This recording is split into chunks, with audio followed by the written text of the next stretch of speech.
हाय दोस्तों, नमस्कार। मैं अशोक कुमार एक बार फिर से आप सभी का अपने वीडियो में स्वागत करता हूं।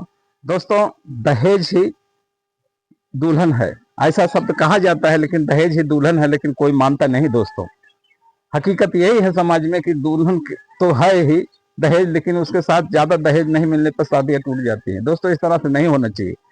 समाज में हमको उस अगड़े पिछड़े सबको लेके चलना चाहिए। जो कमजोर है उसका भी साथ देना चाहिए, जो दहेज नहीं दे सकता उसको भी साथ में लेना चाहिए। तो दोस्तों, आज मैं दहेज के ऊपर क्यों कह रहा हूँ कि चूंकि अभी लगन का सीजन है और दहेज की तमाम इस तरह की बातें सामने आती हैं।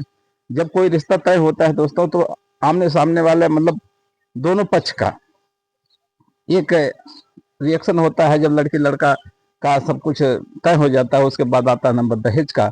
दहेज इस तरह का ये मानो कि कलंकित है पूरे समाज के लिए, कि जो हर वर्ग परेशान है इसमें। चाहे वो अमीर हो, चाहे अमीर है तो उससे बड़ा अमीर होता है तो उससे परेशान रहता है, गरीब है तो उससे बड़ा अमीर है तो उससे परेशान रहता है। दोस्तों, इस तरह की परेशानियां आए दिन आप सुनते होंगे। दोस्तों, इस तरह की परेशानियां नहीं होना चाहिए, इसलिए कि ये समाज के प्रति एक कलंक है। लेकिन दोस्तों, पैसे की हवस, सामान की भूख इंसान को इस तरह से तोड़ देती है कि उसमें पागल हो जाता है। दूसरा वही एक पक्ष और है दोस्तों।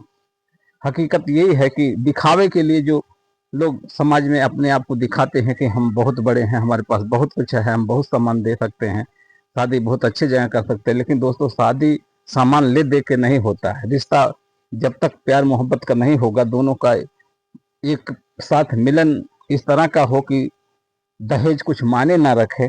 भले दहेज मिले लेकिन वो दहेज माने रखे। हमने देखा है दोस्तों, बहुत सी ऐसी शादियां हैं, बहुत सी ऐसी शादियां हुई, लेकिन दोस्तों पैसा तो बहुत है, लेकिन सब कुछ पढ़े लिखे विद्वान होते हुए, लेकिन सिर्फ तू तड़ाक की वजह से शादियां टूट जाती हैं। टूटने का कारण यही होता है कि अहंकार, घमंड, पति पत्नी एक दूसरे का मेल जोल अदब लिहाज से नहीं, बल्कि पैसे के हिसाब से बराबरी करके तौलते हैं समाज में, जिसकी वजह से दोस्तों बहुत सा विघटन पैदा होता है। तो दोस्तों, मैं आज के युवाओं से हाथ जोड़ कर यही विनती करता हूं कि आप दहेज के चक्कर में ना पड़ें, बल्कि दुल्हन ही दहेज का यह भी एक सुझाव रखें। और अगर लड़की लड़का एक तरह से हिसाब किताब में अच्छे हैं तो वही सबसे बड़ी चीज है दोस्तों। दोस्तों, धन किसी की जिंदगी में रखा नहीं रहेगा। माँ बाप अपनी बेटी को कितना भी धन दे देना, फिर भी वो जिंदगी भर नहीं चलेगा, एक एक दिन खत्म होना ही होना है। और अगर वही लड़का लड़की आपस में सामंजस्य बना के चलेंगे तो जिंदगी बहुत खुशहाल होगी दोस्तों। दहेज कोई माने नहीं रखता अगर सही माने में देखा जाए, लेकिन दिखावे के लिए इस संसार, इस भरी दुनिया में बहुत कुछ होता है दोस्तों। मैं यही कहूँगा अपने शब्दों के माध्यम से कि ना दहेज लें ना दहेज दें, लेकिन दोस्तों अगर परिवार हमारा सामान्य है तो सामान्य स्थिति में रहें, और आगे पीछे जो जो लोग नीचे हैं उनको ऊपर लाना हमारी जिम्मेदारी है, ना कि दहेज के बोझ तले उनको दबा के उनकी जिंदगी खत्म करना, उनको कर्ज तले दबा देना। ये बहुत ही गलत कार्य होता है दोस्तों।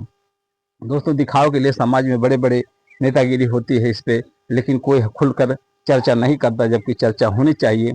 लेकिन ये सामाजिक बंधन इस तरह से बंधा हुआ है कि हर इंसान इसके ऊपर बिखरा हुआ है। दोस्तों, मैं यही कहना चाहूँगा अपने युवाओं से कि आप अपनी शिक्षा और अपने आने वाली पीढ़ी की शिक्षा, इस पे ज़्यादा जोर दें। क्योंकि अगर हमारा बच्चा शिक्षित रहेगा तो कहीं पे बेरोजगार नहीं रहेगा, और कहीं ना कहीं कोई टेक्निकल करके आगे के लिए रास्ता बना लेगा। दोस्तों, वहीं से शुरुआत होती है परिवार की, परिवार से आगे सब कुछ होता है दोस्तों। तो मैं यही कहूँगा कि दहेज ना लेके दुल्हन लें, और दुल्हन ही सब कुछ समझें।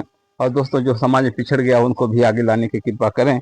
इसी के साथ मैं अपनी वीडियो को समाप्त करता हूं दोस्तों। अगर मेरी बात आप सभी को अच्छी लगी हो तो जरूर से लाइक शेयर कमेंट जरूर करें। धन्यवाद दोस्तों।